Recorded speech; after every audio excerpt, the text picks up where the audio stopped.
mainly focus on the issues emanating from the Constitution. The issues emanating from the Constitution, because the Constitution is a living document of our country, and we will tackle bodies that come from there. As you know, that there is a debate in the nation that is talking about the Constitution, but we have, today we are going to take an approach of, when you want to propose, have you respected the current document, and many other. And as you know, that the Constitution tackles a lot of issues, among them corruption, corruption which may in this case include paid corruption. It may also include institutional corruption and grant corruption. So those also are related constitutional issues. Having said that, I think I would like to ask Honorable Gafwaya to set the ball rolling. Honorable Kampiongo to set the ball rolling on the issues that are pertaining to constitution and other related issues of governance, so that the public may benefit from our interaction. Honorable Kampiongo, sir. Thank you so much, my brother and comrade, Honorable Fouret.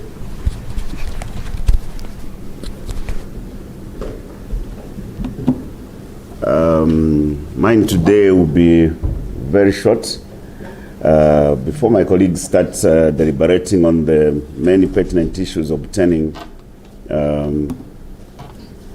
in the nation, I would like to just first acknowledge the appointment of our honorable colleague, Honorable Member of Parliament for Prokoso, Honorable Brian Mundubile, who has been appointed by the our leader of the Tonse Alliance, Dr. Edgar Chagwalungu, who is now be in charge of parliamentary affairs under the Tonse Alliance. I also want to congratulate another eminent citizen, very well known in the legal fraternity as well as on the political scene, Mr. Chifumu Banda, State Council, who will be deputizing Honorable Mundubile in so far as the parliamentary affairs of the Tonse Alliance is concerned. So we thank the leadership for appreciating the role of parliamentarians under the Tonse Alliance. And we are happy that Tonse Alliance has already given us a member of parliament from Petaoke Central, and that gives us an impetus to even do more. I also want to assure the Tonse leadership that we, as their parliamentarians, will remain available, and we will be always on a beck and call for duties related to the Tonse Alliance. And even as we deliberate on national matters, such as the constitutional matters that have arisen, we will be interacting closely so that we ensure that the people's desires are not abandoned or are not ignored as the debates take shape. But like I said yesterday in my debate, we are still calling on the government to take charge and provide leadership, because constitutional matters are not only about the president and the members of parliament. It's not about how many members of parliament you are going to garner from National Assembly to support the constitutional changes. This is a people's document. That's why in the preamble of the Constitution, it's very clear to say we, the people of Zambia, and we, the people of Zambia, includes all the stakeholders, citizens. The consultative processes must be clear and must not leave anyone behind in terms of coming up with what is supposed to be the constitution. So, again, like I said yesterday, it's worrisome to start hearing, different positions coming from the same government. The Minister of Justice, which is supposed to be at the center of the process, seems to be in the dark. and they don't even know where to start from, because even the minister is basically just making lamentations, referring to the past without being clear on what their intentions are. And then you start hearing the presidential spokesperson, I don't know if he's a spokesperson, saying there's a draft. Which draft is a product of a very unknown process. A draft must be a product of a clear process, consultative process, so that people know what they are expecting. So lastly, just to encourage my colleague who has been given the responsibility to do with parliamentary affairs, that you have got a huge responsibility of ensuring that you galvanize the potential of all the members of parliament that mean well for the people of Zambia, who still understand that their being members of parliament is not about themselves. It's not about their personal desires. You should make sure that you bring unity among the well-meaning members of parliament, and I know that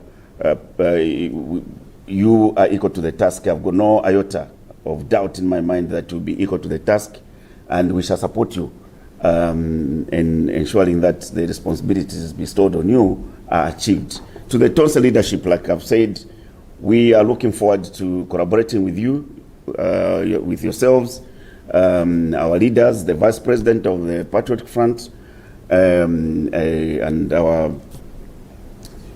other leaders from the various political parties that form the Tonsa Alliance. Must be assured that we will be available for consultations as and when need arises. To the honorable members, like I've said, who mean well, we have got no reason not to support our colleagues that have been appointed to manage the affairs of honorable members. Ultimately, we have got people to save. We have got people to save. And if you want to be clever now, the people of Zambia know how to wait for clever members of parliament. Those of us who have been around long enough will be able to tell you that people cannot be taken for granted. You can be smart today, eat, and care about your stomach, but they'll be waiting for you. And to you, the people, you'll be seeing all of us by our actions. You'll see those that are still with you and those that are ready to betray you. It will be very easy for you, the people, because we know that you are also very clever. Mwebantu bakwalesa, tule milomba fwe kwa bati fwe babomfi wenu fwe mwasala, okumumini nako, nga washire ba munganda amafunde. Tuli awa iperesha, okumono kutila, fionse ifire fwa kwa kuchituka mchalo, fya chituka mwishila iyayana. Neri ashiri alupapulo eri abanandi balala ndapo, liashiri enu, liashiri achalo, teri ashiri muntu moyo, teri ashiri aifowe kawa ashiri wa munganda amafunde. Teti tuituntumbe fwe katu haikala tuwebere yo mkwai ulupapulo nifi. Turapanga amafunde, aya kusungira mwechalo. Enchito matupela. Lelo, lide funde likalamba. Li funde li aimumwe bantu. Chifure chamune kwa kutila. Elo mule, lile ikatu wapo. Nishina imuna mkusenda molu bali. Echo kubela no kupiribulo kufinya mchisungu, mwatuala mchibemba, mwatuala mchinyanja, mwatuala mchikaonde, mwatuala mchirubale mchilozi, mchitongane mitundi yonse. Pako yati no mwikala chalo onse aishibo kutila. Mifire fo kuchika mundu papulo nifi. Eferi ashiri aba. Kanshi aba nandi ndesura wala alanda popali ashiri. Kolobonda mwino. Like I'm saying, people of Zambia, be assured that those of us who mean well, you will see what we shall be doing. Those who have opted to only take care of themselves, again, you will see. Because when people betray you, forgetting that they will still be coming back to you next year, you have got a very big time. But you don't have to wait for next year to participate in the affairs of the nation and to participate in the issues that are rising concerning the constitution. So, Mr. Fube, I thought I could just speak briefly about the decision by His Excellency, the former head of state, Dr. Edgar Chagwarungu, who is the leader of the Tonsa Alliance, and how he has shaping up the leadership of the Tonse movement. I thank you. Thank you so much. And I think Honorable Malcolm did underscore that the Constitution is the people's document. You reported in the preamble. But further, we also need to appreciate that all the arms of government, all the three arms of government, in their open language, they start that the powers that are in the three arms of government belongs to the people. And I think when we talk about that, those who care to check, you can check Article 61, you can also check Article 90, you can also check Article 118, that the Constitution belongs to the people. And even the arms of government belongs to the people. Not that drama that we saw during Women and Youth Day, where the president has to go to the women and impose to them that we, the women, have agreed that we are going to amend the Constitution. And he further went to the youths in Mongo to tell them that they have agreed. Where they agreed, I don't know if at all we are now in the dream world, which is utopia, and where people have to start agreeing in dreams, not a process, because the Constitution has a clear process of coming up with such. And having said that, I would like now to call upon Honorable Kafwaya to give us what he has prepared for us. And as I said, we will toil, because the elephant in the room now is the Constitution. Whether we are talking about the corruption, whether we are talking about any other topic, we will relate it to the Constitution and see whether we are even upholding the current Constitution. Honorable Kafwaya, sir. Thank you so much, Honorable Fube. Allow me to recognize the presence of senior members of Parliament, Honorable Brian Munduvile, the newly appointed overseer of parliamentary business for Tonse, Honorable Tsanganima, Honorable older brother who's just spoken. I would like to join my older brother, Honorable Stephen Kampiongo, in congratulating you, Honorable Munduvile, for your appointment. And I would like to wish you God's blessings as you execute your function. Now, I hear the Constitution is a main issue. Sure. I've observed that UPND wants to corruptly procure the amendment of the Constitution of the Republic of Zambia. I think it is corruption on the part of UPND to want to amend the Constitution against the will of the Zambian people. The Law Association of Zambia has confirmed that government does not listen. They have been advising the UPND government on the Constitution, and the UPND government has been refusing to listen. Now, the Law Association of Zambia is not the only body that has advised against the amending of the Constitution. Church mother bodies, the CCZ, EFZ, ZCCB have all rejected the amendment of the Constitution. Government is not listening. And why am I saying government has refused to listen? Just today on the floor of the House, ministers were still pushing people to accept the amendments. It's really, really unfortunate. 14 civil society organizations sat and delivered their thoughts, all of them in unison. They do not want the amendment to the Constitution. But what do we have is UPND is insisting. And when you listen to the reasons for which they want to amend the Constitution, youth empowerment, to empower youths, you know, to come and be able to take leadership roles. And yet the Constitution right now provides for anybody who has an opportunity to make appointments to be able to include youths, and they have not adhered to those particular provisions. And you think that they'll be able to adhere to new provisions because they are the ones who are pushing for their, for their amendment. It's very, very unfortunate. But also, one minister today was on TV asking the youths not to belong to youth movements.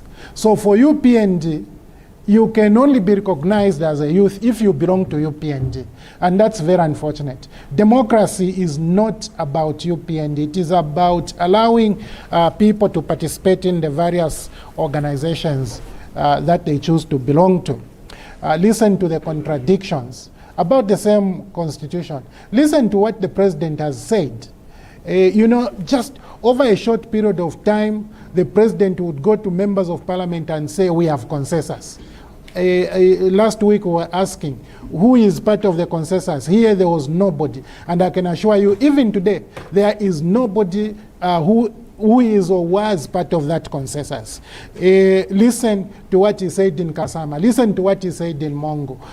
Just things which are totally non-existent. But he hasn't stopped there. He has continued to talk about it. And yet, his own Minister of Information told us that this government has got no intentions of amending the Constitution. What else have we heard? We've heard from the Minister of Justice that there is actually no draft. But we've also heard elsewhere, in fact from the Office of the President, that actually the draft is there. When you hear what the former Minister of Justice is saying, says consultations began when he was Minister. And yet the President has been saying there is no need for a costly process because work has been done in the past. So it's very, very unfortunate. The whole transaction is mad with suspicion, and I think the President would do well to just stop this process, come and embark on a clean process when time allows. At the moment, time will not allow anybody to amend the Constitution before we go to 2026 pause. Now, elsewhere I indicated my conviction that there has never been and will never be a corrupt government as compared to UPND. UPND is such a corrupt government. I wish I could use my older brother Chimbakambwili's expression. Look at the issue to do with the agro-fuel. The company, this same agro-fuel, the company was single-sourced to clean up the pipeline. Why the company was single-sourced? You tend to wonder, because it was not an emergency. Therefore, why did government choose to go the single sourcing way? There's the same single sourcing that we've been hearing about everywhere. This same company was again single sourced to be the sole user of the pipeline. And you won't believe it, this company was charging $115 per ton to transport fuel. But you see, after a lot of noise about open access, even IMF joined into the noise, then government decided to open up the access. But what do? They go and procure the same company again. But at how much this time? At $54 per ton. Now, from $115 to $54 per ton. So this company was overcharging by $61. That is over 100% of the cost for for 2 years plus. 2 years plus, a company has been overcharging. And you come and procure the same company after the noise about, all this open access. Now, when this same company was single-sourced to clean up the pipeline, there was an issue of dead stock, a stock which they found in the pipeline. The story has not been talked about by anyone. Now, the president, for me, has been conveniently quiet about this issue. We have been complaining about how costly fuel has been in the country. Part of the reason is that we were being charged $115 per ton to transport the fuel, which should have been $54. So today, our fuel, the cost of fuel, is because of the purchase cost and the transportation cost, including transporting it from Dar es Salaam into our reservoirs in Ndola. But look at the deal. Look at the amounts involved. That is why my younger brother, Bino Mpundu, called this as economic sabotage. It is economic sabotage. And unfortunately, the president who is supposed to secure our interest with the Zambian people has been quiet. He doesn't care at all about these matters. The same way he doesn't care about, the problems at KCM. You imagine what noise UPND has made about KCM and Mopani. They were saying we are revamping mining operations on the Copper Belt. The KCM today is a mess. It is a total mess. A company which gets power from ZESCO and sells it to mining companies is the one now which wants to take over assets of KCM. It's unbelievable. You just can't understand. Listen, CEC does not produce any power. The power comes from ZESCO. The investors in ZESCO are the Zambian people. So that power comes from us, the Zambian people. And then CEC is sold that power at a discount. They sell to the mines. And because of that now, they want to take over Mopani. They want to take over the assets of Mopani. If it wasn't for the Court of Appeal, today Mopani could have lost assets. KCM could have lost assets. Yeah, so I have a huge problem with how UPND conducts its business, and yet they are always on top of molehills and mountains, claiming how how administratively correct they are when they deal with these matters.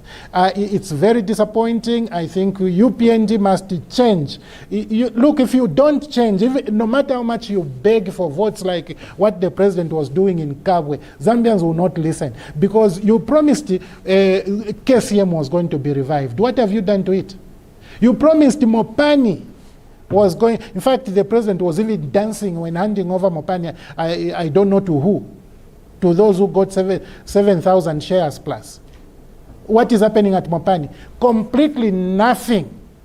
Completely nothing. Ask any person who is doing work with Mopani. You find that Mopani is worse off now. But this is the country we have now. Within the same mining, there is a company called Sensele Mining, which was doing mining in KCM. There is a report here at the National Assembly of Zambia. There is nothing that has happened. Even Auditor General can't go there. The law enforcement agencies, this so-called SEC and DEC, they can't go there. I wonder whether the owners of Sensele are the same people who own CEC, because there has to be some connections. Okay. Which is that company? Canona Energy. There's another one called Canona Energy. Okay, it's always I'm telling you. This country is finished. Canona Energy gets power from ZESCO and then sells the power to mining companies in the northwestern province. Again, why isn't ZESCO selling power directly? What is this business of everything having somebody in between? Yes. Who are these people? Yes, who are these people? SEC, can you please find out? The ones who are in between all the time. Look, Bakalamba, my other brother, or the senior counsel Tsanga, ukupango musevo. Moneni, ukupango musevo. Mwabule ndra mashabena Zambia, these workers, these ones, they contribute to NAPS. You get their money, okay? You give a contract. Can you make a road, a parallel road to what is existing from Lusaka to Ndola? And they start making. Then you go and get another company at you, just sit in between here, start collecting toll gate fees. What is happening to this country? That is the Zambian people's money. The road is for the Zambians. The toll gates which are there for the Zambians, developed by the people of Zambia. But you go and collect somebody who is doing nothing completely like Canona Energy. It's very, very unfortunate. All these are corrupt issues. But here is the point. The road from Lusaka to Ndola belongs to the Zambian people. That is the road for people. Even the money being deployed to construct it is money for the Zambian people. But how do you give it away? Without subjecting it to constitutional requirements, without subjecting it to parliamentary oversight, when the constitution demands for that. But this is the constitution we want to change. First of all, you can't respect the current constitution. You want the Zambian people to believe that you'll be able to respect it after its amendment. This is very unfortunate. I think I would like to end at appreciating the Law Association of Zambia for suing Ron Mwambwa, or this is the Attorney General, for suing the Attorney General for the removal of Ron Mwambwa from office. And I would like it to be clear that the issue here is the office of the Auditor General and not Ron Mwambwa. There is a constitutional requirement for qualifications of the Auditor General. Ron Mwambwa does not qualify, and there is nothing anybody is going to do to make him qualify.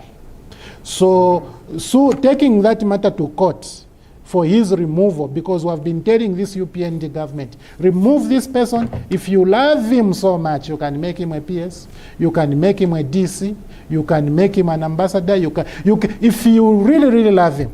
But UPND has been refusing. But now it has ended up in court. So for me, I am happy that Laz has taken that step. But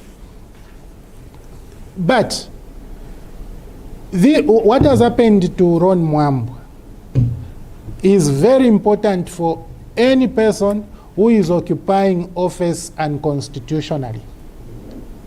I recall that those ministers in PF who were judged to have occupied office unconstitutionally, they were even told to refund the money that they earned. I wish Laz can include the fact that Ron Mwambwa should pay back the money that he has been earning unconstitutionally, because that's very important. The country should be even. Other people who are sitting in these offices unconstitutionally should also know that their time is coming. And I have in mind Second Deputy Speaker Moyo. Second Deputy Speaker Moyo is in office unconstitutionally. There is a constitutional court judgment which is clear. It has told everyone that is, Deputy Speaker Moyo does not qualify to be Speaker. So again, today Deputy Speaker Moyo may be thinking that he's protected. Time is coming. Don't think Ron Mwambwa is foolish. Ron Mwambwa is not foolish. There are people who will pursue these matters. And I can assure you, what you are earning now will be demanded by the Zambian people. What you are earning as a speaker, the privileges you have acquired as a speaker will be nullified. After being nullified, you pay back. Those ministers who paid back were not unwise. It is because it was found that they were unconstitutionally in office. Even this Speaker Moyo, as soon as that court judgment came out to say he doesn't belong to any political party, therefore he cannot be a speaker, if I were him, I could have just told my appointing authorities that I don't qualify. Let me just go back to representing the people of Luangeni. It is up to you, sir. But time is coming, and I can assure you, you will be made to account, just like Ron Mwambwa will now have to account. And if they just remove you without making you pay, some of us will go to court. We make sure you pay the same way other people have been made to pay. Thank you so much. Thank you so much, Honorable Kafwa. I think he did tackle the issues of corruption, especially institutional corruption, which is a constitutional issue. And I think you all know that he hinted on Tazama, he hinted on the Ndora Dua Carriageway, which is a constitutional question of Article 210, which has not been brought to Parliament. And yet, an asset of that level has been handed over to private hands. But I think Honorable Kafai also appreciated. He has been a champion, like some of you remember. He has been a champion on the issue of the Auditor General's office, especially that under Article 252, the Auditor General doesn't sit well. Further, the Audit Act of Zambia, which further qualifies who qualifies to be in that office. The current office order of that particular office. And further, we know that there are a lot of office bearers. I hope that at this juncture, you can allow me to also remember the judgment that cleared him, that he was cleared, that he was he was taken to court, that he has been handing those perks rightly. But we all know hope that the other occupier of that particular office, called the leader of the opposition, is earning the money right according to Article 74. If that is not the case, please, we are going to revisit. We are Zambian people, and we are going to demand what belongs to the people. Clear judgment. Number 3, we are wait to see whether the future has proper standing on that one. And I think, having said that, especially that I did indicate that there has been emphasized on institutional corruption, I want the council now to come in on, and I think, as you know, that the thematic area that we are trying to dwell on today is the Constitution. Council Sang. Thank you. Na totela sana mkwai. Thank you very, very much. I'm honored to return to the press. I missed it last week because of national assignments elsewhere, where I was, representing the party in the Northern Province. But I was following what happened last Friday, and I just want to share my accolades to my colleagues who were here, as it were, and who found time to speak to the press. Of course, the elephant in the room, even today, is our challenges with the constitutional making in the country. What we are now faced with is growing discontentment by stakeholders on the route that the UPND would like to take, in effecting amendments to the Constitution. It appears that our colleagues are not prepared to lend a hearing ear to those who are raising genuine concerns about the Constitution. But leader of opposition, and also to congratulate my colleague, Honorable Brian Munduwire, for his appointment. I'm sure that this kind of leadership that is continues to provide at Parliament will make us more effective, not only as Patriotic Front, but also as Tonse Alliance. I know that the Zambians, wherever they are thinking that Tonse is the answer to the challenges that we have insofar as political party governance in the country is concerned. We continue to consult with each other as we continue to provide effective leadership to the Zambian people on credible opposition. And this is why you see names like Honorable Brian Munduwire being picked and appointed to that important assignment. We'll give you all our support, sir, like my colleagues have said. Congratulations. Before I make my brief remarks, I just want to point out an issue of concern that I have regarding the way in which the UPND government is handling the presidency. The presidency is a very important office in this land. And I speak as a citizen of the Republic of Zambia who is genuinely concerned about the goings-on in the office of a president. Last week, the president had an opportunity to go and open some factory in Kabwe on the, I think this is a seed-making factory. The information that the public was first fed with is that there was a blanket instruction for secondary schools and colleges and universities not to function on that day because the president was going to be in Kabwe. And everybody raised, it has never been heard of in the last 30 years of our multi-party state system that when the president is dating a particular section of society, the business in that section must grind to a halt. The UPND used to question legitimate holidays that were being declared by President Edgar Chagwa the time we were in power, and those were legitimate and they had justifiable cause. But for the handlers of a presidency to suggest to the people in Kabwe that because the president was going to open that factory, there must be a standstill to every business, especially of academic nature, in Kabwe, was a very worrying development. And Zambians have justifiably condemned, that action. What for me is also of concern is what you saw the president do. You must have a way in which you prepare the mind of a president, in which you prepare the persona of a president, if you have to put him in a public platform to make a statement. I saw a clip of a president addressing the gathering that came to see him, I think, at some ground in Kabwe. The president did not even say anything about the business that took him to Kabwe. Instead, you heard the president begin to plead for votes from secondary school children who are in grade 11 and grade 12, because they had been plucked out of school and put in the audience to come and hear the president pleading with them to say, please vote for me. These are children who don't even have voters' cards. Those who handle the office of a president must pay particular attention to how the president is going to be dating the public. The reason why in 1990 people rose against Kaunda was exactly what our colleagues who are handling the presidency are doing. Every time Dr. Kaunda was coming to Matero, was going to Kasama, was going anywhere else, everything stood still. And Zambians decided we are not going to allow this to happen. But quite frankly, to get the president to be speaking in the fashion that he was speaking on that day, sounding very defeated, pleading for children to like him or to love him, telling them that Bali loves you, can you love me back?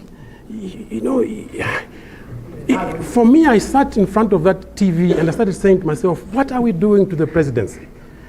Saying, because I've given you back your meal allowances, you must become my campaign agents. We're not even in the election yet. And the president gets busy on the podium, pleading with the college students, with university students to be his campaign managers.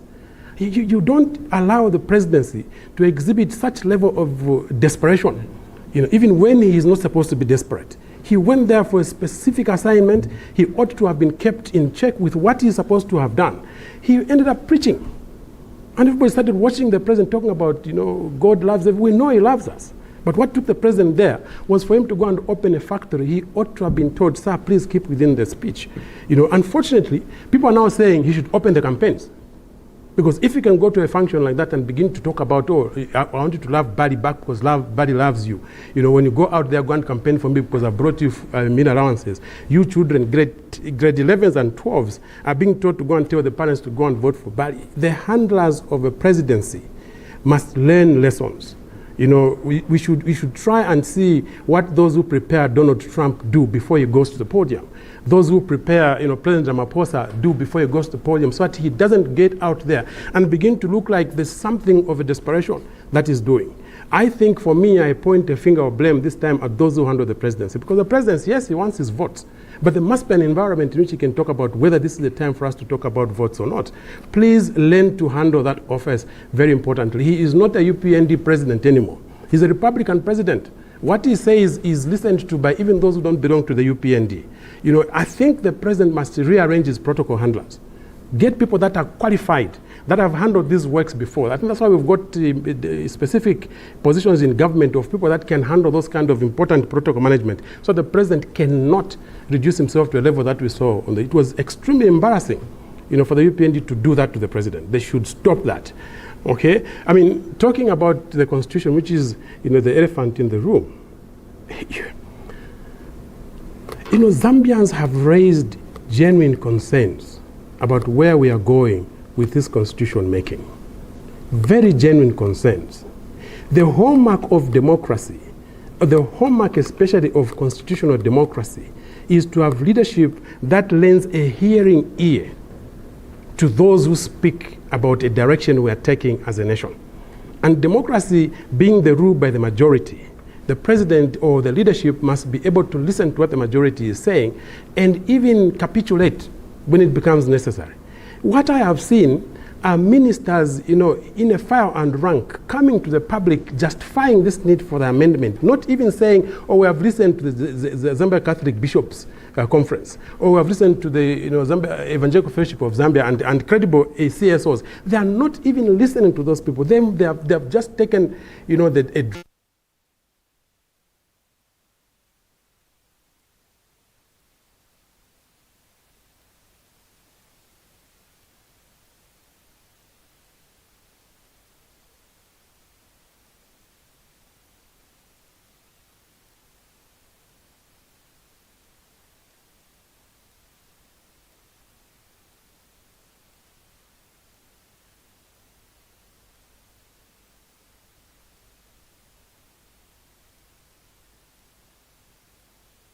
is not a product of a political party like PF or like the UPND. This is why stakeholder consultation is very, very important. Last week, again, the ones who do PR for the UPND must be very careful with what they make available to the public for consumption. Our colleague Chabinga was in the USA for some private visit. I don't know what he went to do in the USA. And he was made to be captured on television, suggesting to the nation, that we have been consulted as Patriotic Front leadership and that we have agreed, and criticizing these leaders who are senior leaders in Patriotic Front, saying they are being hypocritical because they were consulted, they were not, and I don't know why they have changed their mind saying they were not consulted. The fact of the matter is that there has never been any credible consultation for the UPND to the Patriotic Front to say we are going to participate in enacting this constitution. Never. At the time this issue was raised, I think in May or April in 2023, we pointed them to the fact that insofar as PF is concerned, it's an organized political party. You have to consult not only us at Parliament, we also have to consult Secretariat. The Secretary General placed it on record, our position on the constitution-making process. And we said we are not supporting this process that we are taking because we have to consult the people. We guided them that you need to consult the people before you come up with any program for amending the constitution. So when you hear Chabinga, you're coming up now pretending that he's the president of the Patriotic Front and pretending that he's the leader of opposition in Parliament, saying in the manner that he said that he was consulted, you must be dismissive, especially because now it has been made too clear that Chabinga is a project of the UPND to discredit the opposition, to discredit especially the Patriotic Front. Where have you ever heard a leader of a credible opposition political party following the debates that we do in the House? Where have you ever heard somebody say in front of the Ntwala ceremony crowd that we as PF have decided to endorse the president as a candidate for 2026? And if that person goes elsewhere and tells you, insofar as we are concerned, we've been consulted, and we are sitting here telling you the real story, how do you believe a story that is being told to you by somebody called Chabinga? The reality is that please consider what Chabinga has said to be a position of the UPND, because Chabinga is a product of the UPND, and his intention is to make sure that the PF is obliterated and does not even participate in all the processes, especially the process of making the constitution. As Honorable Kafuaya has said, very many stakeholders have raised concern about the route that the UPND is taking in amending the constitution. And many legal scholars have done personal positions on how they should go about trying to do this. A listening government at this time should actually come to the public and say, look, we have listened to what the people have said. We are shelving this idea because there's credibility in what people have said, and we'll wait until the next election.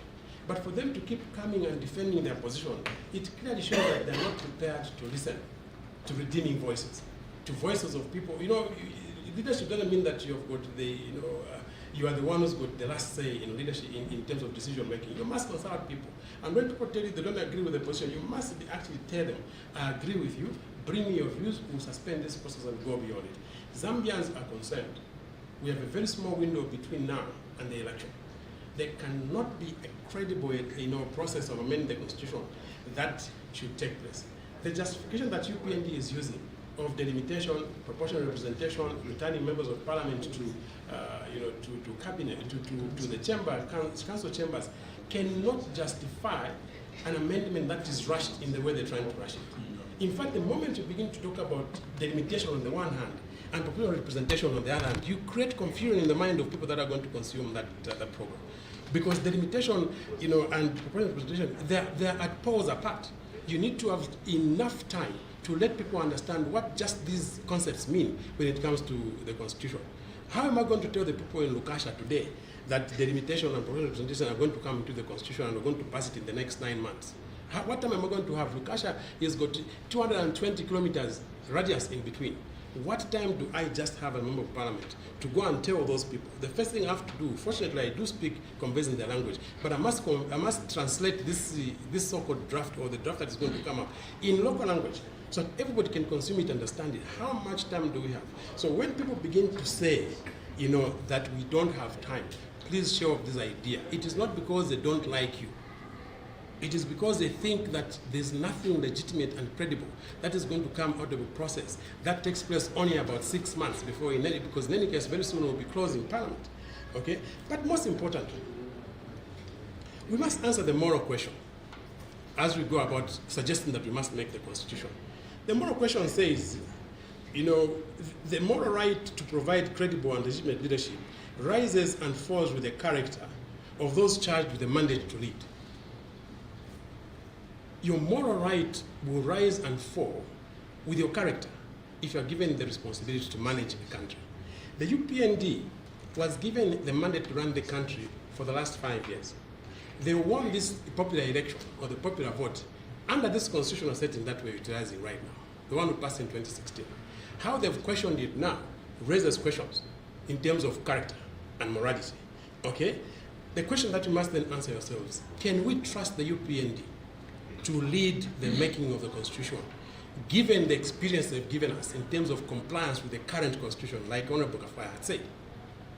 This government has been known to abrogate the most important clauses in the current constitution. If they have not been able to comply with the current constitution, what justification would the country have to trust them to lead the process of actually amending this constitution? Doesn't it occur to those who are listening that possibly they want now to put in clauses that are user-friendly to themselves and the ones that make them survive even the onslaught of the 2026 election? Okay, there are clauses that I can pinpoint here, not many of them, but a few of them, that have been abrogated by this government.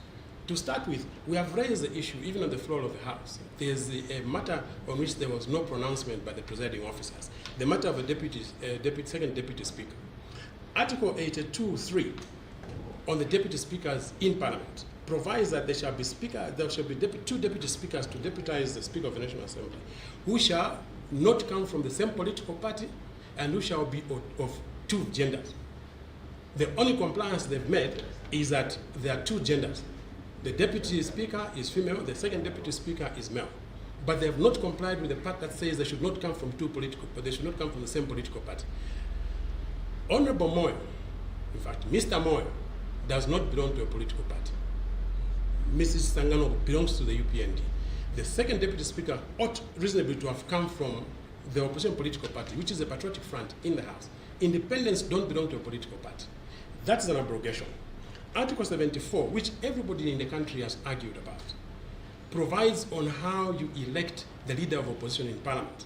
We have argued this case. Like Honorable Fowe said, it has even found itself in the corridors of the judicature, and the judicature has made a pronouncement that only Mr. Brian Mundubire was properly elected as leader of opposition.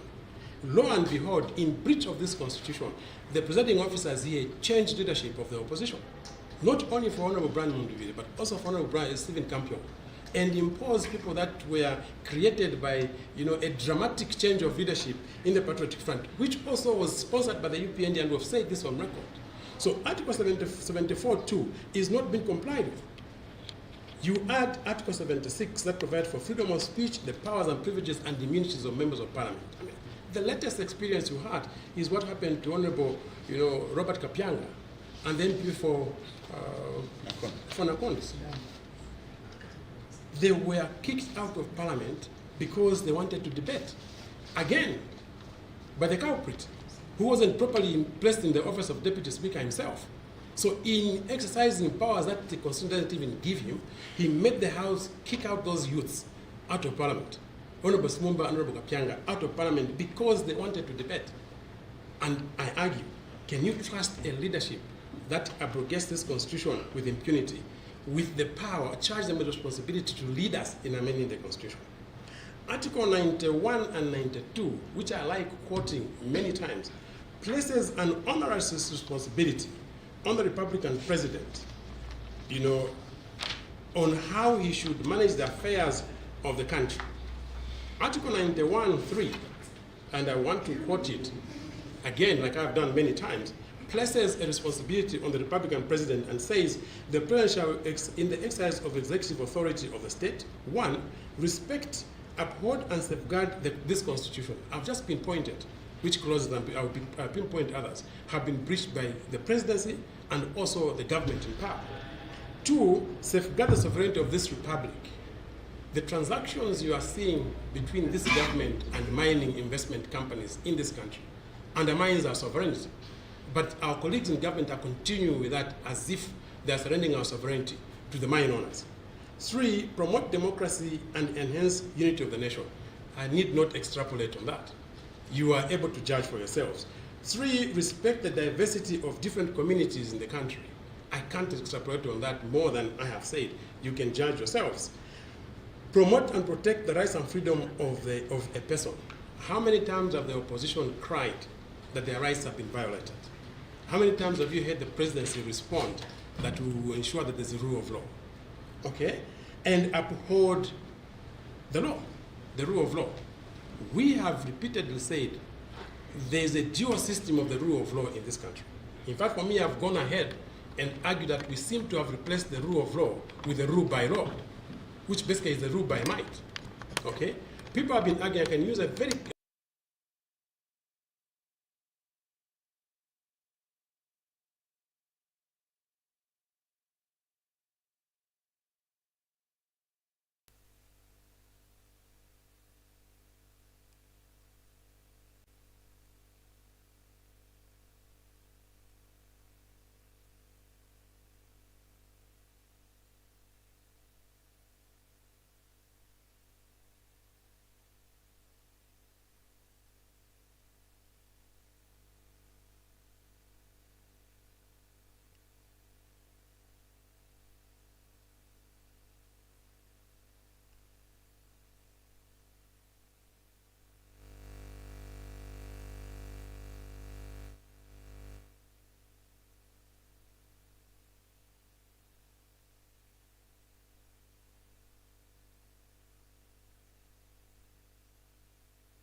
what else can you introduce if Article 59 mandates you to do what you are saying we're going to do after amending the Constitution? So for me, there is no justifiable explanation that the UPND is going to give to the Zambian people to suggest to amend the Constitution. And in fact, in the route they are utilizing, the route that is devoid of serious stakeholder consultation. Because if they came to the people and said, oh, we want to amend the Constitution because we want to put gender balance in the Constitution, people will point them to Article 259. We'll tell them, but why do you want to amend the Constitution? There's Article 259 which you're not complying with. Oh no, we want to bring in youth in Parliament. They're still pointing to the same article. So for me, we are sitting at a stage where what is credible for the UPND currently is for them to agree that the voices or the redeeming voices of stakeholders have spoken loudly against the need for us to undertake an amendment of the Constitution for two reasons. Firstly, because we don't seem to have time before the next election. Secondly, because the idea of the agenda or the route being espoused by the UPND is inconsistent with the known procedure and practice and customs of how we amend the constitution. So that even when we go to 2026, if God, permits them to continue, we can start the process afresh on the premises of wide stakeholder consultation. But what is going on here, quite frankly, militates loudly against the need for us to talk about amendment of the constitution. Like somebody said, and I want to end by quoting what Musa Mwenye State Council says. This is a fantastic constitution. The work that was done to go into the Act number 2 of 2016 was so formidable that we managed elections under this constitution and the party in opposition got into government. It's possible for us to have the next election using this constitution without necessarily trying to suggest the amendments that are being proposed now, which can actually wait until we have the election of 2026. I thought I should end by saying that we have justifiably spoken against the need for us to rush the amendment to the constitution. We have got so many problems that if I sat here and started narrating, it would take another 1 hour, that the country needs to urgently attend to as we head towards the election of 2026. Thank you very much. Thank you so much, Honorable Tsanga. I think Honorable Tsanga spoke too much in English. And I thought that I needed to have a bit of an attempt to break it down for my grandmother in the village. I will use Bemba to break it down. In Bemba they say that Shambula Mukompola, then Tisango Mukomberesha. What Honorable Tsanga said and underscored is that currently government now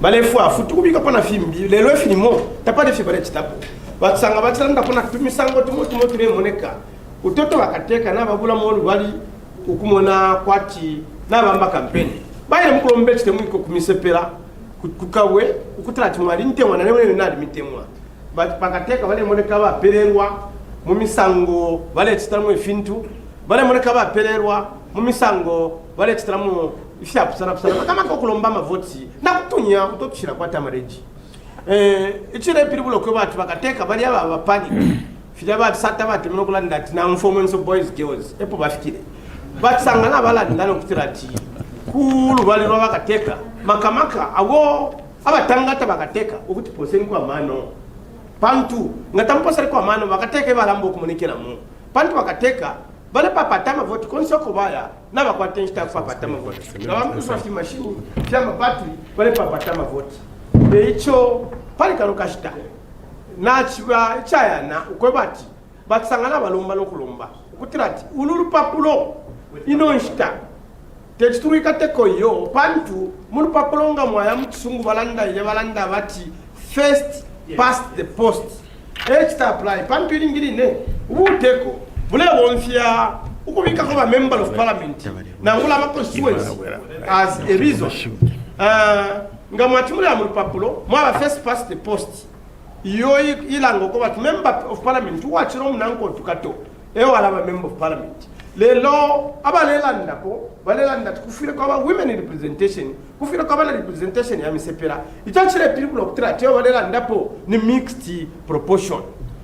Ichalo tachipeke kuli mixed proportion mukumona ukukusha parliament no kumona kutrat mixed proportion last time ba isizetu bapangile ukubika kwa constituency la fimbi yale leta na kuli 250 members of parliament ukufuna padi 156 yitwa kwata icho chile pirubo kutiranchi ulupira lwako bapera rufiro lako umwa kwikala mufiro mwakulilako na ma constituency na ile pirubo latinda lama kuchechalo na chipekanya ukuya muri yo nshila so limo twilale do mungulu kufyako sa ichi ulupapulo lwachalo luntru wako sa so twako mungulu tachirefai kwa yo so ukutekwa kutwalo mungulu yo lupapulo chintu ichachalo ngafeme na chilanda ukutira chichawula mukukompola nga mukukombeleshe mu kisangwe munafira okumona ofite mungatwalo olupapulo mukutira ti ululipo lulondoloke ala mutwalyo mungulu kufyo ifichira chitika echo batsanga batalando ko bati tuchefe ko mungulu ukulete mungulu kulupapulo lwachalo pantu mungulu tapaye ko wala kitwala olo mungulu ba opposition kabatobera iyo emkwaye mukuipicha fotu ngalanda padi no nshtakuna temwa ukuitaba tataba mundubire batwe kona bena ba chairman of parliamentary affairs tonsi na bena batwe kama shi batukwatire padi no nshta ndetse tikalanga matumo lebe chairman ne fare monakala pamenso te wa mungulu so ba chairman kuma twa ko se mutakwati na dote sana wafuwe yes I'll start by acknowledging my colleagues, the honorable members of parliament who have spoken before me. We have honorable member for Lunte, a member of Central Committee, honorable Mtoto Kafuaya. We have honorable member for Lukasha, honorable George Chisanga, member of Central Committee. We have honorable Kabaso Kampampi, honorable member for Mwansavombwe, honorable Kampiongo Stephen, member of parliament for Shwangandu. He is somewhere in the audience. And of course, our director of ceremonies this afternoon, Honorable Mulenga Fuve, Umaume wa kuchirubi ushiro kutualia kwa masangeyo. I wish to start by expressing my sincere gratitude to His Excellency the President, President Edgar Chagwa-Lungu, the Tonse Alliance, the Tonse Alliance Secretary General, Honorable Nakachinda, the acting PF President, Honorable Given Lubinda, Honorable members of Parliament, and the entire Tonse family at large for this appointment, having appointed me as the National Chairperson for Parliamentary Affairs. I will endeavor to work very closely with all political parties under the alliance, whether represented in Parliament or not, in ensuring that we mobilize the alliance in readiness for it taking over government in the coming year. So I'm truly humbled, colleagues, for the support that you've given me during this time that we've been moving together. My colleagues focused on the constitution and issues of corruption. I will start by talking about the happenings in Parliament. Sometime this week, Honorable Lucas Simumba and Honorable Kapianga were suspended by Deputy Speaker Moyo. And the two honorable members were suspended not because of misconducting themselves, but they were suspended merely for doing their parliamentary work. I think many of you had occasion to watch the video clips to see exactly what transpired. Now, people have raised concern regarding the conduct of presiding officers in the House. People have raised concerns regarding Parliament and how it's discharging its mandate. Ladies and gentlemen, you must understand that Parliament plays a key role, whether it's in development, providing checks and balances, providing oversight, and many other functions that are undertaken by Parliament. But because of presiding officers, the past 3 years have been very, very difficult years, especially for opposition members of Parliament. Many things have gone wrong in our country, all because Parliament has not been able to discharge its functions effectively. There's been stories, for instance, of export of maize. We all know what happened. And whenever members of Parliament attempted to advise government not to export maize, presiding officers came in and frustrated the opposition members of Parliament. Today, we have a very high cost of living. You remember the debates on the floor of the House. Many times your members of Parliament, your elected members of Parliament, tried to stop government from exporting power. Instead of the Minister of Energy responding, many a time it's been presiding officers responding and frustrating efforts of MPs on the floor of the House. You talk about activities in the mining sector, activities on the dual carriageway, and many other things that have gone wrong. These were discussions or conversations that were frustrated on the floor of the House, not by fellow members of Parliament, but by presiding officers. So Honorable Kapianga and Honorable Lucas Simumba would have been with us today here, interacting with the media. And specifically, we had assigned to them to deal with the issue of CEC and KCM. They were going to be talking about the relationship or what has transpired to KCM in relation to CEC. Many of you remember that the President Hakainde Hichilema, has been on the platform boasting that his government, the New Dawn government, will ensure that mining is not done in court, but that the mining is done in the actual mines. But today, CEC, as Honorable Kafuaya was able to state, does not even generate power. CEC does not even generate power. The historical background of transactions around CEC are well known and well documented. We all know what the story is. But today, because CEC has got directors who are also members of cabinet, has got directors who are friends to the powers that be, would like to be used as a vehicle to take over KCM. We knew from the beginning, when the matters were being discontinued in court, matters to do with KCM, we knew that sooner or later, the UPND in their usual style will find a way to try and take over this particular mine. So don't take the happenings at KCM lightly. You can see a heavy hand. You can see that they are facilitators.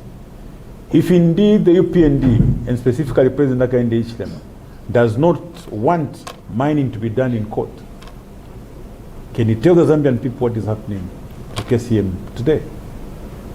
How is it that suddenly, CEC has come up? They are so strong, getting every judgment in their favor to try and take over KCM. The question that we ask, because senior members of CEC, directors of CEC are also in cabinet, did they not know about the matters in court? Why did they not stop these matters when they could and facilitate for negotiations or alternative dispute resolutions? Because President Hakainde Hichilema campaigned that he will make sure that mining is not done in court.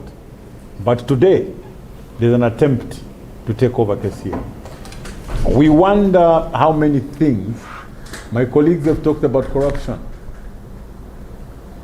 To use Honorable Mtoto Kafuaya's words, ichalo chinachipwa.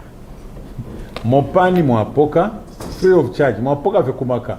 Ubukangarume fe mwapoka. Not a cent has been paid to the Zambian people in exchange for shares at Mopani. Now there's an attempt to get KCM. Mwasenda dio carriageway. Dio carriageway. Mwasa sendenda kuwe na Zambia. Mwapanga midomani wabufi. He's collecting toll fees as it is now. How many things are you going to steal from the Zambian people? Chingola Chirabombwe, those targets. So our friends in the UPND are just out there to plunder, and they're not stopping. Look at how quickly they ignore the FIC reports. FIC reports 3.1 billion kwacha, 60 billion kwacha, 13.5 billion kwacha. Stop reporting. It has to be And the president is now saying FIC should stop reporting. Work quietly. They should work quietly. The president is telling FIC and ACC now that they must work quietly. Yeah, because what we are seeing, the decisions that we are seeing in the procurement of fuel, the decisions that we are seeing in the procurement of farming inputs, on the other end, FIC is reporting the illicit flows of money. You can't look at these two things in isolation. Most of these decisions have something to do with exchange of money.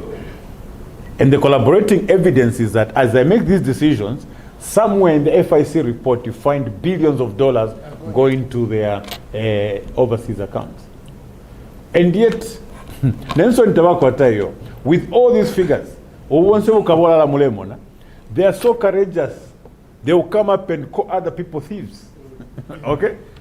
Abantu wale $2 billion, 60 billion kwacha, 15 billion kwacha, in 3 years, $3 billion, can call others as thieves. And when you ask them, I want to know when they were building that classroom block, they could not account for 300,000 kwacha. Kawala lawa 2 billion, ale to wa 300,000 kwacha, misappropriation ekabola. It's unbelievable. But the point that I want to make is that this parliament has largely contributed to the problem that we face today. The non-functioning parliament like ours has contributed, first of all, to us failing to stop load shedding, because members of parliament from the opposition were not given enough opportunities to debate on load shedding. The high cost of living. This parliament could have stopped Mutolo from exporting maize, but presiding officers were frustrating members of parliament, and Minister of Agriculture continued and exported power. That deal carriageway, that deal would have been stopped if it was not for the interference of presiding officers. And I want to say that presiding officers must take stock of their activities over the past 4 years. They have really contributed to the paralysis of that parliament, where they expect all members of parliament to be praise singers. When you're there, you should just praise, sing, and sing for the president that he's done great because he gave away he gave away the Ndola dual carriageway and the toll gates. People must start clapping. People must start clapping because agro fuel, that was selling as a fuel at $117 million per whatever quantity, is now at $54. We must be clapping. When Zambians for 3 years were losing money, our neighbors in Malawi are now buying fuel at 15 kwacha per liter. We use the same port. Logistically, we are going through the same expenses. We are buying at over double the price. And when asked, nobody can answer. Who is pocketing the difference from these overvalued contracts given to agrofuel? Ministry of Energy has got to be taken to task. The Zambian people, we should not sit idle. It doesn't matter if UPND tomorrow decides to reduce the price of fuel. We must ask for the period that agrofuel was supplying fuel at that price. Who was pocketing the difference? Because what has changed? The parameters have not changed. What has actually happened is that the Malawians have exposed us that the fuel suppliers have actually been exploiting us, and government is fully aware. Government is fully aware. The government of President Hakainde Hichilema is a government that talked about removing middlemen. It's a government that talked about the PF government officials upping the price by 3 kwacha per liter, and that they would make efforts to remove that 3 kwacha per liter. But today, we are buying fuel at almost 3 times the price that they found it. So we must pursue this matter, and all those that are involved, whether they're in the private sector or indeed in government, will be pursued. Will ensure that, first of all, we recover the money from them, the money for the Zambian people, and that the law must take its course. It's totally unfair. Malawi, they're buying fuel at 15 kwacha, and here it's at 35 kwacha. How do you explain that? Okay? One, Malawi does not even have a pipeline. Okay? We are using the same port to import fuel, but they do not even have a pipeline. And yet, their cost of fuel is around 15, which is the price that they can be found in a fuel trading act. But for some reason, and in their usual style, agrofuel, if you unpackage the dealings around that, he is not alone. Okay? The deal around agrofuel is very similar to the deal around the dual carriageway. It's very similar to the deal around Mopani and many others. They've got the same modus operandi. There's always a pawn. There's always a middleman. So in this particular case, if indeed agrofuel was alone as a wrongdoer, he would not have been given the contract again, as you were saying, Honorable Kafai. Even at a reduced price, they've made sure that again, they've given the same deal to agrofuel. Yeah, so we have talked about corruption many a time. But the point I'm trying to make is that Parliament has been largely dysfunctional because of presiding officers. I'll read you a quote from a book on practice and procedure of Parliament by M.N. Cow and S.L. Shakda. It talks about the Speaker, and it says, the all-important and ceremonial head of the Lok Sabha, which is Parliament, is the Speaker. Within the walls of the House, his authority is supreme. This authority is based on the Speaker's absolute and unvarying impartiality. This is the main feature of his office and the law of its life. That's all. The Speaker is very powerful within the walls of that. But there's a qualifier. This is based on the Speaker's absolute and unvarying impartiality. What we have seen, we are quoting Lucas and Kapianga's punishment, was totally unfair. It was totally unfair. So presiding officers must restrain themselves, first of all, from frustrating the work of members of Parliament. They must also understand that these are people's representatives. So in this particular case, if you look at what I've just read, the respect of the Speaker is earned by the absolute and unvarying impartiality. Honorable Kapianga is a respected member of Parliament. He came to this Parliament with over 50,000 votes. He cannot be addressed by a presiding officer as if they're talking to a little boy. He's bound to react. We must remind presiding officers, those honorable members of Parliament are not their children. They are not their children. Those are people's representatives. They deserve all the respect even as they discharge their functions. So the manner in which the presiding officers have been addressing members of Parliament is disrespectful. We don't expect the presiding officer to start shouting at members of Parliament, hey, sit down. No. The proper language would be, may the honorable member of Parliament take his seat. That's what we are used to. We've been in this Parliament close for 10 years. It's only the past 3 years that members of Parliament have been mistreated in the manner that we are observing. So Honorable Kapianga could no longer condone or stand the mistreatment or the lack of respect from the presiding officers. What we are calling for from presiding officers is that members of Parliament should be respected. Members of Parliament are representatives of the people. And as they appear in Parliament, they are not there as the children of presiding officers. Presiding officers must understand their distinct role. They are just there to regulate debate. They should rarely get involved in deliberations that are on the floor of the House. What we have discovered is that if you take stock, go back on Facebook and watch, presiding officers speak more than members of Parliament. This is the only Parliament where we have seen that. In other jurisdictions, you'll have to ask, is the presiding officer here? They allow their House to run.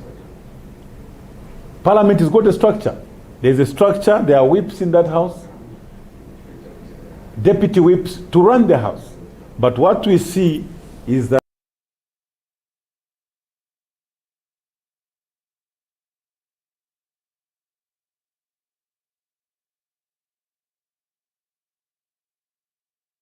he loses that word. I mean, the entire presiding officer presides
communities of members of parliament.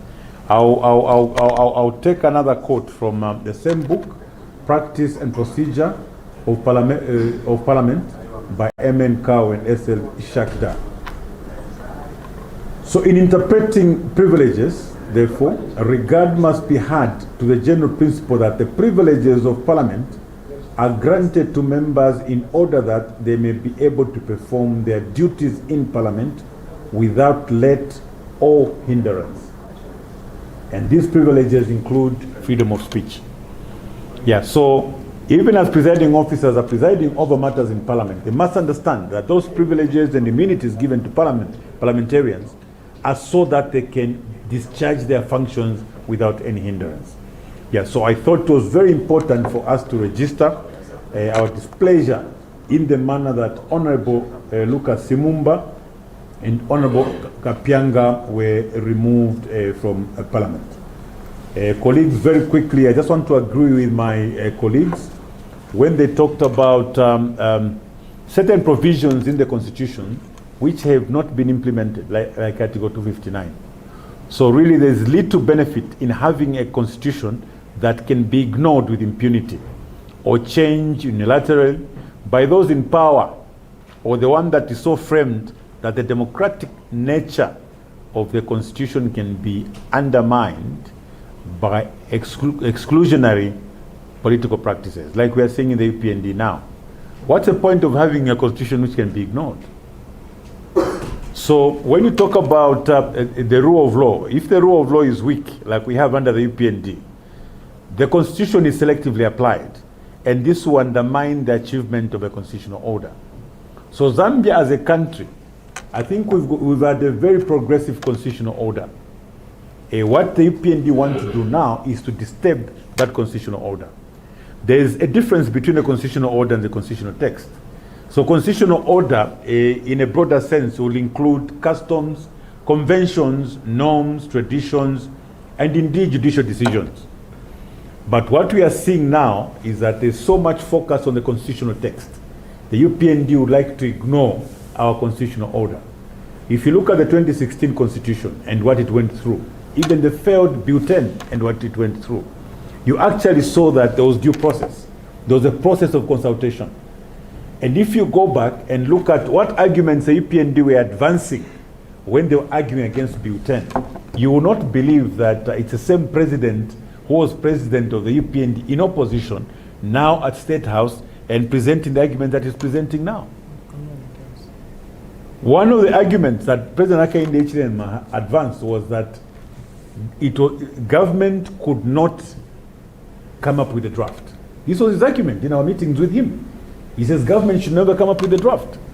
He understood the fact that, and correctly so, constitutions are there to discipline government. Constitutions are there to check the excesses of government action. So therefore, how should it be then that government comes up with a draft that should end up in a constitution to check itself? He argued vehemently that government should not be the one to come up with a draft. we are surprised today that President Hakainde Hichilema has got a draft that, first of all, the church does not know about, his Minister of Justice does not even know about, the Attorney General does not know about. Then we're all wondering, who is he sitting with? Who is he consulting? So, in agreeing with my friends, I'm saying there are constitutional provisions right now which are not being implemented, and that we should start, first of all, by fully implementing Article 259 before we start talking about empowerment, as it were. Otherwise, as Zambians, when we're choosing constitutionalism, we were saying no to despotism. And you know, and the precariousness of living under rulers who can act in an arbitrary manner. By establishing a constitutional order, society is attempting to impose rules on rulers and to allow non-elites, okay, to institutionally constrain the elites from, and hold them to account. So we have a constitutional order. The Zambians have got minimum expectations when it comes to amending the constitution. So what the UPND is suggesting is a no-no. What they must come to terms with, the UPND must now come to terms that they have no time. There is no time within which the constitution can be amended constitutionally. They must understand that even if they only have one single amendment, it still has to go through the process. It's not up to members of parliament. It's not up to the mechanical numbers to amend the constitution. It has to go through a consultative process. There is no such a thing as a low-hanging fruit in constitution making. There is no such a thing as the non-contentious. You only say something is non-contentious after a consultative meeting. You must sit in a meeting of stakeholders, and in that meeting establish that certain clauses are non-contentious. Then you come up and say, based on the meetings and consultations that we've had, the following have been non-contentious. So every clause in the constitution is contentious. That's why it's in the constitution. If it's not contentious, it's not in the constitution. So Zambians should not be fooled to say delimitation is not contentious. After all, MPs want that. Even for the MPs that are looking forward to delimitation, there's what we call imingalato. Mingalato, they will come and dangle that carrot and show you as if they will divide your constituency. For all you care, the constituencies that to be divided will be totally different. That's where the mingalato starts.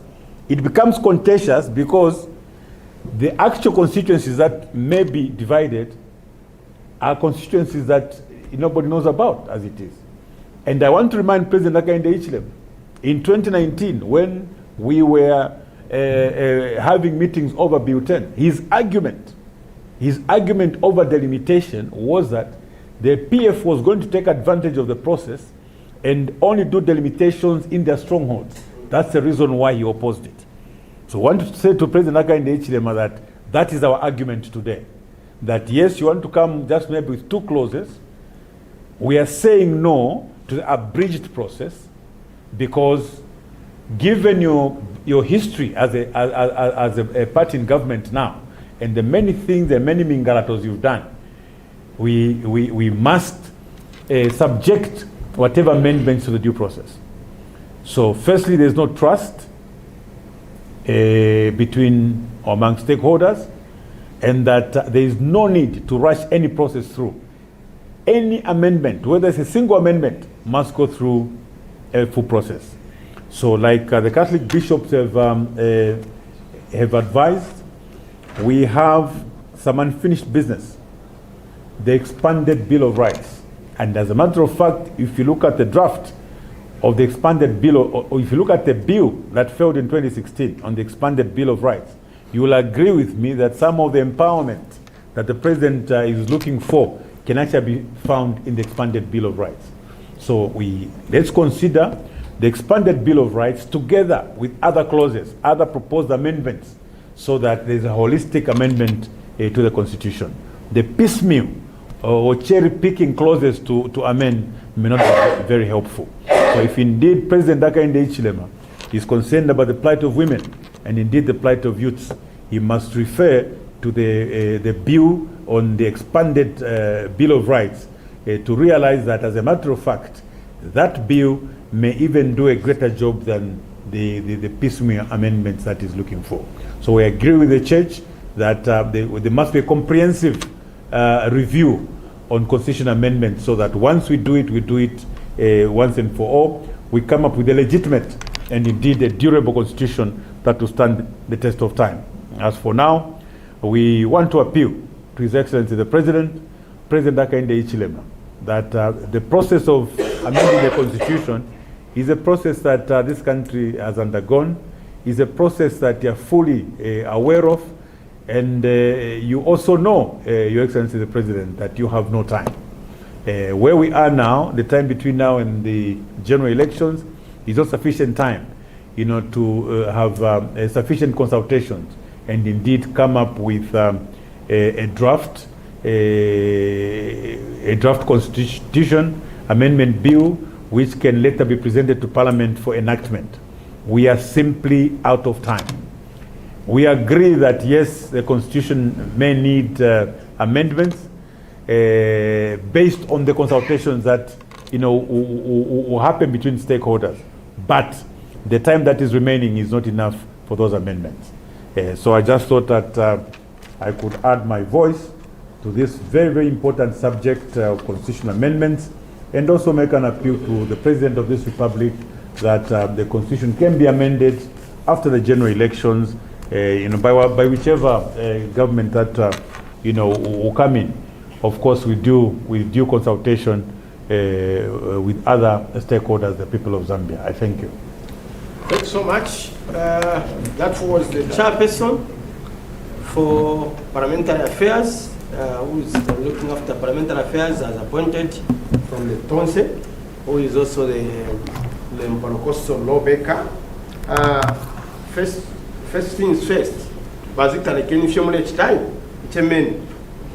We know that you are trying to temper with voices, and you should know that Article 20 of the Constitution, which is actually above the ZICTA Act, gives us permission to actually express ourselves. In any case, we are within the precincts of Parliament, so stop tampering with our voices, ZICTA. I'm sure you are hearing me, that Article 20 gives us further, we are empowered by Article 76 as members of Parliament to speak to our people. And the ZICTA does not come in, the ZICTA Act doesn't even go above such. So it's indicating whatever ZICTA to Bombeko. Having said that, I would like to say that Vamundubile Vachilanda Pamadiru, Ayale Kanalekana Ayale Chitika Mchalo. Diru dia chinku masana into dia KCM na CEC. Idiori nda pafio CEC. Ile ndera pali supersonic speed. Ukupoka ichuma cha KCM. Olo muri CEC mwinemo. Muri bamo ababuteko abakwetemo umuto. So chalo la mwisa bakira twachiteshani. Elo bamundubire bachwana bakumya kono kumya tusheno mbaidi yabalanda to alternative dispute resolution. Yes, minichwa na muri article 118 mu rupapuro rwa Zambia. Yaje kwisanisha bale chitefyo. Then bamundubire bachikumya ko futi kuli article 210 bafyo ifita fyale itero ku parliament pakira ba member of parliament balandepo. Na balanda pona pali amafik report. Eko bakateka balandire ati mwilati ta publish no mbama report pakira ifile befya fisama. And bamundubire na balanda pali pafyo constitutionalism ifile kulanda hallmark of constitutionalism, transparent and accountability should be undertaken.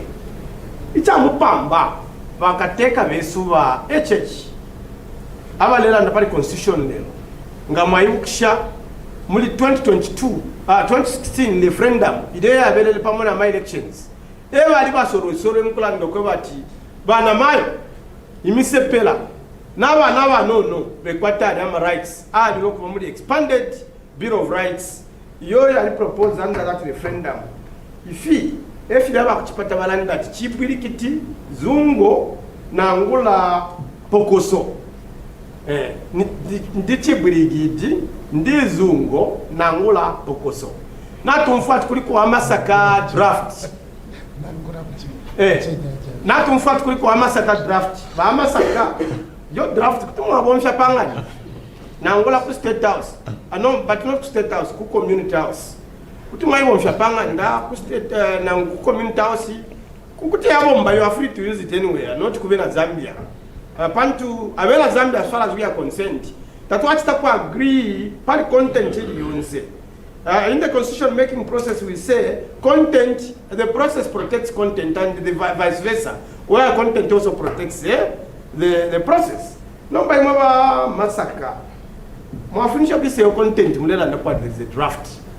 And I think this has been addressed largely by leader of the opposition in actual sense, which is also Tonse, chairperson for parliamentary affairs, has also addressed the issue of presiding officer. Now, by presiding officer, the coordinator in Article 76, we have a member of parliament. But we have a Privileges Act. Each time encouraging freedom of expression. Imam Fileso kumona ulela ndafyakuti nani ulela ndafyakuti nani. Twalimana kwa parliament efa mundubira ndati. Bamawala posenshita alela chef a question of clarification. Bala mpera na 10 minutes for the question of clarification. Umbi muma seconds fe bala mputurati. Ifyole fo kulanda ni njishimani ntontonga nyako kale. Leko kulanda. Ela bamo. Bala bachita suspend. Pakulanda fye nani kale. Nechi shiviro pali fi. Members of parliament ba opposition ya political party ya PF. Ababere tulela ndapo ewo lupapuro talwa suminisha ba moyo. But tapo suspend so far. Members of parliament pari 60 days opo bashina ba moyo. Ya pa kwala ya 30 days. Elo wale extra protect lupapuro. Elo ba executive ba letter muli budget. Ba sa letter article 97 98 article 34 ya pakale mulu papuro wakale ela bari no kuleta article 91 ba member of parliament machita protesta tawe ifini iligo bari bachita suspend kwa sava imbinsta elo mumendo kangombya imine pari article 60 elo qualification ngofya patriotic front ukwebati insambu political party ya diperwa nefo ifiro kwa convention na fimbipo elo mumendo kangombya ndira tawe lero nakana tatwasuminisha kwa watu wa speaker muchitecho. No, abambi bamuchingirira nakabidi abali 16 ababikira po nayo lelanda twali suspended by Bamoyo for 30 days. Eso ba leader of the opposition, who is also the chairperson for parliamentary affairs, basta mona mo bimuli Bamoyo pantu bali abo aperwe what kupeta uke ukukampena netu chami pirecho mutirati chamoneka me uli speaker ngaya achitamani ward muma elections nshaba impartial aba partial abula molu bali akwato mchachinani so ngachatrani lushira ya ward ala sana tufukushu kufuma kuna ku ward ukuchileta parliament so balaba ine mulopola kuna ku ward akula bakufile tufukushinga batu bembe ukutira tibachita debate uli speaker pantu alino mchachinani no tukatana tumu baba ku ward. Eto chabe lafite mukwayevu chingabera takobati ba speaker mwira iposa mkuya mukita campaign muma wadi pandu kwakula lete tufukushimulya mu parliament umufira kuba impartiality so tulokatonga tuleku baba ngawamana kapitanga iminina balo na smumba na waiminina bale folks that debate smumba bula ama speech ali 4 aya akale aba president alela ngati ba president bako ete chinka mufyo balelanda elo ba check duplicate amazi ya moyeni walamwe batufuma parliament for 7 months for 7 days pantu utukata tuchiri tuleta shani tule baba so ichi ba mundubira na matana appeal ukwebati batsta buy into efyo ba katolika na yambi ama church mother bodies balandiro kwebati if you reject nefya abantu bengashtam ni expanded the Bureau of Rights. The church rights include ama women imisepela not one not to no not wishwa kwa liba ileba children's court but taiko the same value no kubika mama Bureau of Rights awe echa mundubira balala ndapo chako bati ichishinkanga na tutemwa bana mayo ichishinkanga na tutemwa imisepela tento bapela mu Bureau of Rights to stay expand pakutela nomba bakwate nsambu ishikuru ishakwiminina but the Bureau of Rights expanded Bureau of Rights ewe bale seshiba kainde